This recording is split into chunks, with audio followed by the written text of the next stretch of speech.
Hello बच्चों। आज की इस वीडियो में मैं आप लोगों के लिए एसिड बेसिस एंड सॉल्ट्स के कुछ इंपॉर्टेंट क्वेश्चंस लेकर आया हूं, तो जल्दी से हम लोग सॉल्व करते हैं इनको। चलिए, फर्स्ट क्वेश्चन है, ऑन हीटिंग एक्स, एक्स को जब हीट किया जाता है 373 केल्विन पर, इट लॉसेस वाटर, तो ये वाटर लॉस करता है मॉलिक्यूल की फॉर्म में, एंड बिकम्स वाई, और वाई क्रिएट करता है। तो इसका मतलब हम इसको ऐसे लिख सकते हैं, एक्स एक कंपाउंड है, 373 केल्विन पर हमने हीट किया तो इसने क्या बनाया, Y. Y is a substance which doctor use for supporting fractured bone। Doctor use करता है सपोर्टिंग के लिए किसको, फ्रैक्चर बोन। तो ये Y क्या हो गया, पीओपी हो गया। अब पीओपी का फॉर्मूला आपको पता है, CaSO4 डॉट हाफ H2O, ठीक है। अब वाई एक्स क्या हो सकता है, फिर यहाँ एक्स आपको पता है ना, पीओपी किससे बनती है, जिप्सम से बनाई जाती है। पीओपी जिप्सम से बनाई जाती है, और जिप्सम का फॉर्मूला क्या होता है, CaSO4 2H2O। Identify X on Y. अब आपने यहां से एक्स को भी आइडेंटिफाई कर लिया है। एक्स हमारा ये हो गया जिप्सम CaSO4 2H2O, और वाई हमारा हो गया POP CaSO4 half H2O। How can X be reobtained, X को कैसे रीऑब्टेन्ड किया जा सकता है वाई से। इसका मतलब वाई से आपको वापस यहां जाना है, तो आप क्या इक्वेशन लिखोगे, CaSO4 half H2O plus water. आप क्या लिखोगे फिर वहां पर, वाटर को ऐड कर दोगे, ठीक है। और वाटर कितना ऐड करोगे ये भी आपको ध्यान रखना है, 3/2। तो हमारा क्या प्रोडक्ट बनेगा, हमारा CaSO4.2H2O। तो ये इस तरह से हमारा फर्स्ट क्वेश्चन क्लियर हो जाएगा, ठीक है बेटा। अब इसके बाद हम आगे सेकंड क्वेश्चन पर चलते हैं। सेकंड क्वेश्चन है, मैच द फॉलोइंग। यहाँ आपको लेफ्ट हैंड साइड में कुछ केमिकल कंपाउंड्स के नाम गिवन है, और राइट हैंड साइड में कुछ मॉलिक्यूलर फॉर्मूले। तो पीओपी, पीओपी का फॉर्मूला आपको पता होगा, CaSO4 हाफ H2O। जिप्सम का फॉर्मूला क्या है, CaSO4 2H2O। Bleaching powder CaOCl2। और lime, slaked lime calcium hydroxide. Slaked lime का फॉर्मूला हो गया calcium hydroxide CaOH whole twice. तो सिंपल क्वेश्चन है, इजीली आप इसे तैयार कर सकते हो। Next question, next question is blue litmus solution आपको गिवन है, is added to test tube. हमारे पास दो टेस्ट ट्यूब्स हैं, एक टेस्ट ट्यूब ये रही, ठीक है, ए, और दूसरी टेस्ट ट्यूब ये रही, बी। जब आपको क्वेश्चन समझना हो तो अब इस तरह से डायग्राम ड्रॉ कर लिया करो। A and B containing dilute HCl, इसमें हमारे पास क्या है बेटा, HCl है, एंड बी वाली में हमारे पास क्या है, NaOH। In which test tube a colour change will be observe, किस टेस्ट ट्यूब में आप कलर चेंज ऑब्जर्व करोगे जब आप ब्लू लिटमस को ऐड करते हो। तो अगर सपोज करो आप यहां पर ब्लू लिटमस ऐड कर रहे हो HCl के अंदर, तो ब्लू लिटमस को ऐड आपने यहां भी किया, और अकॉर्डिंग टू क्वेश्चन आपने इसको यहां भी ऐड किया ब्लू लिटमस को। तो ब्लू लिटमस आपको पता है HCl से रिएक्शन करेगा, और ब्लू लिटमस किस में कन्वर्ट हो जाएगा, रेड कलर में। किस में हो जाएगा, रेड में। लेकिन जब हम ब्लू लिटमस को बेस में मिक्स करते हैं तो there is no change in colour, उसके कलर में कोई चेंज नहीं होता, ठीक है। तो आपको याद रखना है बी बी, बी का मतलब क्या हुआ, ब्लू इन बेस, बेस में कौन सा colour, blue. The next question is why, what is observed when 2 ml of dilute hydrochloric acid is added। तो हमारे पास यहां पर 2 ml डाइल्यूट हाइड्रोक्लोरिक एसिड है HCl, और हम इसको ऐड कर रहे हैं किसमें, NaH, sorry sodium carbonate Na2CO3, और इसकी क्वांटिटी कितनी है, 1 ग्राम। तो हम लोग 1 ग्राम सोडियम कार्बोनेट में डाइल्यूट HCl को ऐड कर रहे हैं एक टेस्ट ट्यूब के अंदर। चलिए, right chemical equation for the reaction involve. अब आपको यहाँ पर क्या लिखना है, इसकी केमिकल इक्वेशन लिखनी है जो यहाँ पर इन्वॉल्व हो रही है। तो केमिकल इक्वेशन क्या बनाओगे बच्चों, जल्दी से बनाओ, HCl प्लस Na2CO3। आपको अपनी सिलेबस का, आपको अपनी बुक का वो टॉपिक याद आ रहा होगा जहां आपने पढ़ा है एसिड की रिएक्शन मेटल कार्बोनेट्स के साथ, और हमने पढ़ा है when acid reacts with metal carbonate it gives salts water and carbon dioxide. तो यहाँ हमारा सॉल्ट क्या बनता है बेटा, NaCl प्लस वाटर एंड साथ में आपको क्या मिलेगा, कार्बन डाइऑक्साइड। आप इसको बैलेंस कर दोगे, ठीक है। चलिए मैं ही बैलेंस कर देता हूं, ये इक्वेशन हमारी बैलेंस हो गई है। ओके बच्चों, द नेक्स्ट क्वेश्चन इज, आप देख रहे हो मेरी स्पीड थोड़ी ज्यादा है ताकि आप कम समय में ज्यादा टॉपिक को रिवाइज कर सको, ठीक है। Next question, what do you observe when you drop a few drops of acetic acid test tube containing. अब सपोज करो यहाँ चार क्वेश्चन हैं, ठीक है। That means you have 4 test tube, आपके पास 4 टेस्ट ट्यूब है। फर्स्ट टेस्ट ट्यूब में आपको क्या दिया गया है बेटा, फिनोलेफ्थलीन। मैं यहां पर लिख देता हूं जिससे आप लोग समझ जाओगे। फर्स्ट में फिनोलेफ्थलीन है। सेकंड टेस्ट ट्यूब है हमारे पास, इसमें दिया है distilled water, distilled water H2O लिख देता हूं मैं। थर्ड टेस्ट ट्यूब है हमारे पास, इसमें है हमारे पास यूनिवर्सल इंडिकेटर, UI लिख देता हूं मैं। और फोर्थ टेस्ट ट्यूब है आपके पास, जिसमें आपको दिया गया है सोडियम हाइड्रोजन कार्बोनेट NaHCO3। अब आपको इन सभी टेस्ट ट्यूब के अंदर क्या डालना है, acetic acid. It's formula is CH3COOH।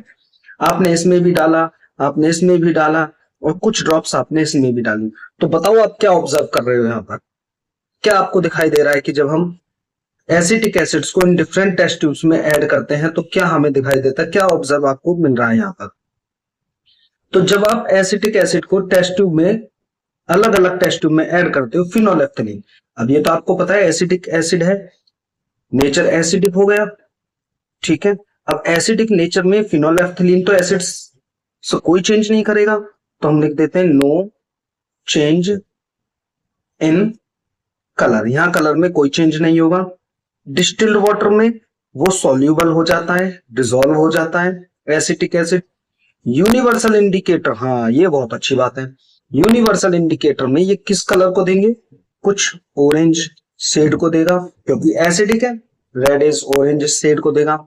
और ये कैसा कंपाउंड है, बेसिक कंपाउंड है, NaHCO3, ठीक है, सोडियम हाइड्रोजन कार्बोनेट। तो ये तो भी हमने पहले भी पढ़ा है कि मेटल हाइड्रोजन कार्बोनेट से जब रिएक्शन होती है तो वो क्या फॉर्म करते हैं, 3 प्रोडक्ट बनते हैं, carbon dioxide, salt and water. तो इसकी आप इक्वेशन दे सकते हो अपने सपोर्ट में, CH3COOH प्लस किसकी रिएक्शन हो रही है, NaHCO3 की रिएक्शन हो रही है। तो क्या बनेगा बेटा, सोडियम सॉल्ट बनेगा COONA plus H2O and the final is CO2।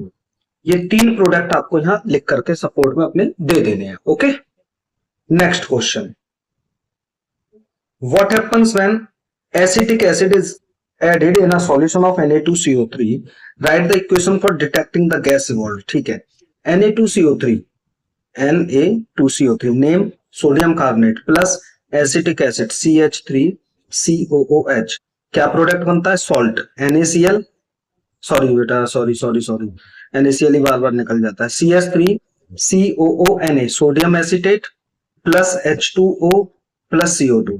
अब यहां पर गैस निकली ब्रिस्क इफरवेंस के साथ कार्बन डाइऑक्साइड। कौन सी गैस रिलीज होती है, कार्बन डाइऑक्साइड। अब हमें यहां पर इस कार्बन डाइऑक्साइड का टेस्ट देना पड़ेगा, क्योंकि उसने क्वेश्चन में पूछा है कि जो गैस रिलीज हो रही है उस गैस का टेस्ट दीजिए। और आपको पता है कार्बन डाइऑक्साइड का टेस्ट क्या होता है, तो आप नेक्स्ट आगे जब आंसर लिखेंगे तो हेडिंग डालेंगे टेस्ट फॉर CO2। CO2 को टेस्ट की हेडिंग डाल देंगे और हेडिंग डाल करके लिखेंगे कि when CO2 is mixed with calcium hydroxide, याद है कैल्शियम हाइड्रोक्साइड में मिलाई जाती है, पास की जाती है लाइम वाटर में, तो वो क्या प्रोडक्ट बनाती है, lime water turns milky, the formation of calcium carbonate. This is the test of carbon dioxide. तो कार्बन डाइऑक्साइड का टेस्ट कैसे करते हैं, हम कार्बन डाइऑक्साइड गैस को पास करते हैं किसमें, लाइम वाटर में, कैल्शियम हाइड्रोक्साइड में, जिससे वो हमारा मिल्की हो जाता है। ठीक है, अब मिल्की होने से किसकी फॉर्मेशन होती है, कैल्शियम कार्बोनेट की, याद रखना है आपको। अब यहां पर एक क्वेश्चन और मिलता है जो मैं आपसे करता हूं कि अगर कोई स्टूडेंट कार्बन डाइऑक्साइड को एक्सेस क्वांटिटी में या बहुत ज्यादा देर तक लाइम वाटर में पास करता है तो क्या होगा, मुझे कमेंट में रिप्लाई कीजिए। Next question, write the test you would perform to detect whether the given colorless liquid is acetic acid or not। मतलब ये हुआ कि आपको एक टेस्ट ट्यूब में कोई लिक्विड रखा हुआ है, कलरलेस है, ठीक है। अब आपसे पूछा है कि ये एसिटिक एसिड है या नहीं है, तो आप इसके क्या टेस्ट करोगे, कैसे कंफर्मेशन करोगे? तो देखो, एक तो आप इसमें ब्लू लिटमस का टेस्ट कर सकते हो ना। ब्लू लिटमस को आप इसमें डिप करोगे और ब्लू लिटमस कैसा हो जाएगा, रेड। तो आप कह सकते हो ये एसिड है, और नहीं हुआ तो नहीं है, ठीक। और आप क्या कर सकते हो, आपने अभी ऊपर थोड़ी देर में पढ़ा, NaHCO3 सोडियम हाइड्रोजन कार्बोनेट को ऐड कर सकते हो, ब्रिस्क इफ्लोरेंसेस के साथ CO2 गैस रिलीज होगी, ठीक है, कलरलेस गैस का इवोल्यूशन होगा, तो आप तुरंत आंसर दे दीजिए द कंपाउंड इज एसिडिक। अगर नहीं हुआ तो no. Next question is state reason for the following. आपको आंसर्स देने, रीजन देने हैं। Dry HCl gas does not change the colour on dry blue litmus. Dry HCl blue litmus पे कोई भी कलर चेंज नहीं करता, जबकि वेट कर देता है। क्यों? Because it does not contain, क्या नहीं होता इसके अंदर, does not contain H plus आइन। क्या प्रेजेंट नहीं होते, H प्लस आइन प्रेजेंट नहीं होते ड्राई में, इसीलिए वो कलर नहीं देता। Okay, next, alcohol and glucose both contain hydrogen. दोनों में हाइड्रोजन है लेकिन इलेक्ट्रिसिटी कंडक्ट नहीं करते। रीजन क्या लिखोगे, does not give H plus आइन इन एक्वस सॉल्यूशन। क्या नहीं देते, H प्लस आइन नहीं प्रोड्यूस करते, किसमें, एक्वस सॉल्यूशन में, ठीक है बेटा। Next, concentration of hydronium ion H3O plus ion is affected when solution is of acid is diluted। अगर आप सॉल्यूशन को डाइल्यूट करते जाओगे, इसका मतलब वाटर H2O की क्वांटिटी बढ़ाते चले जाओगे, ऐड करते चले जाओगे, तो H3O प्लस आयन क्या होंगे उसके अंदर, डिक्रीज होते चले जाएंगे, ठीक है, क्योंकि एसिड तो वही रहा ना, एसिड की क्वांटिटी आप चेंज नहीं कर रहे हो, वाटर को ऐड कर रहे हो। ओके, समझ में आ गया बेटा? आई होप ये सारे क्वेश्चंस आपको समझ में आए होंगे। नेक्स्ट क्वेश्चन पर चलते हैं। What are antacids? बहुत इंपॉर्टेंट क्वेश्चन है, क्लासेस में आपने पढ़ा भी होगा, जहां भी आप पढ़ रहे हो। एंटासिड्स किसे कहते हैं? Antacids are mild bases. क्या है ये? माइल्ड बेसिस होते हैं, वीक एक तरह से आप कह सकते हो, जो क्या किस लिए यूज होते हैं, यूज टू न्यूट्रलाइज। क्या करने के लिए? न्यूट्रलाइज करने के लिए। किसको बताओ? To use to neutralise acidity. Acidic effect को न्यूट्रलाइज करने के लिए हम इसका यूज करते हैं। तो दो एंटासिड्स के नाम बताओ। मैंने तो अपने स्कूल में, अपने कोचिंग्स में, क्लासेस में सभी को याद कराया है, और बताओ कौन सा? एक milk of magnesia, milk of magnesia, and the second is, आप ले सकते हो NaHCO3। ये तो सबके किचन में भी होता है,